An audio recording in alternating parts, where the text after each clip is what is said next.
আশ্বিন মাসে ঘুম থেকে উঠেই জপ করুন মা দুর্গার এই শক্তিশালী মন্ত্র। আপনি যা চাইছেন তাই পাবেন। সকল মনস্কামনা পূরণ করবেন দেবী দুর্গা। হ্যাঁ বন্ধুরা, আপনারা যদি আশ্বিন মাস চলাকালীনই একটি মা দুর্গার শক্তিশালী মন্ত্র জপ করতে পারেন, তাহলে মা দুর্গা স্বয়ং আপনার সকল মনস্কামনা পূরণ করবেন। তাই বন্ধুরা, এই ভিডিওটি সম্পূর্ণ স্কিপ না করে দেখে যাবেন এবং মা দুর্গার এই শক্তিশালী মন্ত্রটি জেনে নেবেন।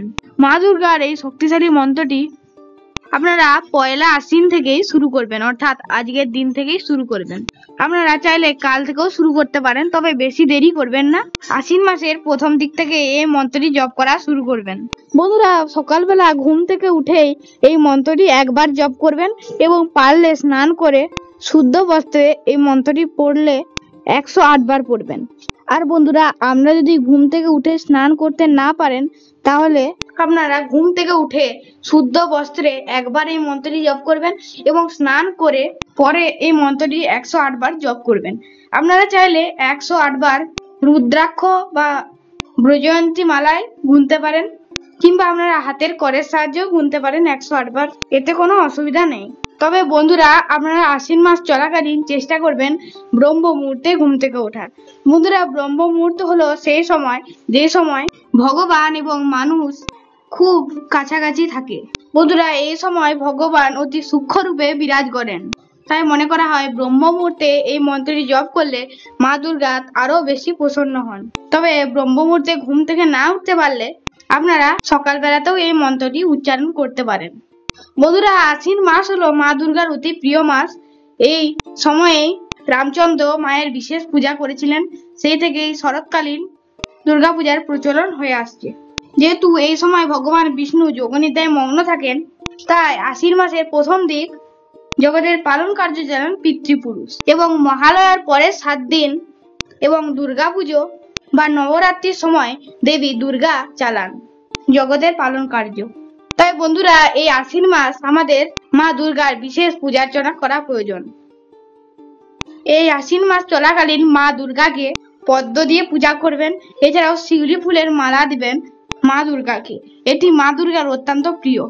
এছাড়াও আপনারা মা দুর্গাকে পদ্মের মালাও দিতে পারেন, এও মা দুর্গার অত্যন্ত প্রিয় ফুলের মধ্যে পড়ে।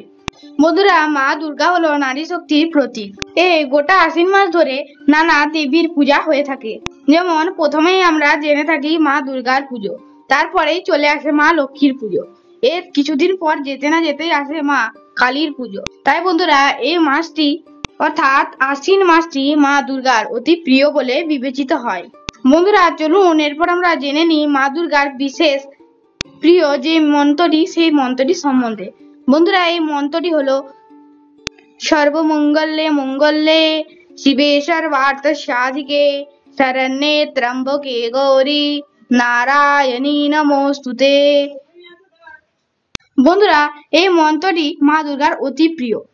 এই মন্ত্রটি আমরা যদি ঘুম থেকে উঠে জপ করতে পারেন এই গোটা আশ্বিন মাস, তাহলে মা দুর্গা আপনার প্রতি অত্যন্ত প্রসন্ন হবেন। বন্ধুরা, সামনে শারদীয়া দুর্গা পুজো, মা দুর্গা আসছেন এই ঘোর কলিযুগ সমস্ত অসুরদের বিনাশ করতে। বন্ধুরা, আপনারা মা দুর্গার কাছে প্রার্থনা করবেন, হে মা দুর্গা, তুমি এই ঘোর কলিযুগ সমস্ত অসুরদের বিনাশ ঘটিয়ে জগতে পুনরায় শুভ শক্তির প্রচার করো। তুমিই মা একমাত্র এই কলিযুগে অসুরদের বিনাশ করতে পারো। বন্ধুরা, এই মন্ত্রটি জপ করলে সমস্ত রোগ শোক তাপ দূর হয়ে যায় এবং শুভ শক্তির আহ্বান হয়। তাই বন্ধুরা, আমি বারবার সকলকে অনুরোধ করব, আপনারা এই গোটা আশ্বিন মাস ব্রহ্ম মুহূর্তে ঘুম থেকে ওঠার চেষ্টা করবেন এবং যদি পারেন তো গোটা মাসের মধ্যে 7 দিন ভোরবেলা স্নান সেরে নেবেন এবং শুদ্ধ বস্ত্রে আপনার ঠাকুর করে সিংহাসনে যে কোনো দেবী মূর্তির সামনে রুদ্রাক্ষ মালায় কিংবা ব্রজয়ন্তী মালায় 108 বার জপ করবেন এই মন্ত্রটি। বন্ধুরা, আপনাদের সুবিধার্থে মন্ত্রটি আরো একবার বললাম, সর্বমঙ্গলে মঙ্গলে শিবে সর্বার্থ সাধিকে শরণ্যে ত্র্যম্বকে গৌরী নারায়ণী নমস্তুতে। বন্ধুরা, আজকের এই বিশেষ পর্বটি এইখানেই শেষ করলাম। ভিডিওটি ভালো লাগলে একটি লাইক করে দেবেন, কমেন্টসে লিখবেন জয় মা দুর্গার জয় এবং এই ধরনের তথ্য পেতে সাবস্ক্রাইব করে দেবেন। জয় মা দুর্গা।